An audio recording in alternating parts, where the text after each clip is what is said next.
त्यांचा राज ठाकरे काय मालक झालाय का? राज ठाकरेचं कर्तृत्व काय?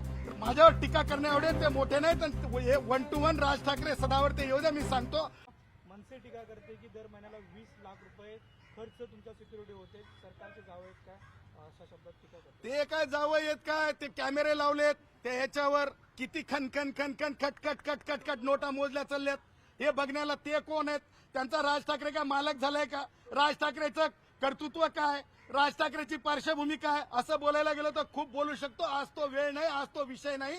त्यांनी टोल नाके बघावे आणि टोल नाक्यावरले किती पैसे मोजले चालले ते बघावे. त्यांनी सरकारला शहाणपण शिकवण्या एवढं आणि माझ्यावर टीका करण्या एवढे ते मोठे नाही, तर 1 to 1 राज ठाकरे सदावर ते येऊ द्या. मी सांगतो कोणी कार्यकर्ते छोटी छोटी माणसं बोलत असतील तर त्यांच्यावर मी रागवणार नाही.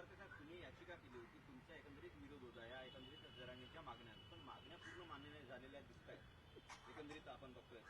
तर आता तुमची नेमकी भूमिका काय असणार? बघा, मागण्या कोणत्या हो? मागण्याला काहीतरी संविधानिक आधार लागत असतो. माझा मराठा समाज जो आहे ना, तो सामाजिक मागास नाही. आणि खजूर खाऊन दूध पिऊन माझ्या स्वतःच्या डॉक्टर, अहो मला हे सांगा, मी तर नाही खात. माझ्याकडे कोणी डॉक्टर तारक नाही. माझ्याकडे तर सरकारी डॉक्टर होते, आपण सगळ्यांनी बघलेले आहेत. त्याच्यामुळे मला हे म्हणायचं आहे की अशा प्रकारे बघा, लक्षात ठेवा, सत्य टिकतंय, दूध का दूध पाणी का पाणी. थोडं थांबा, सगळ्यांच्या लक्षात येईल काय होतं आणि काय नव्हतं.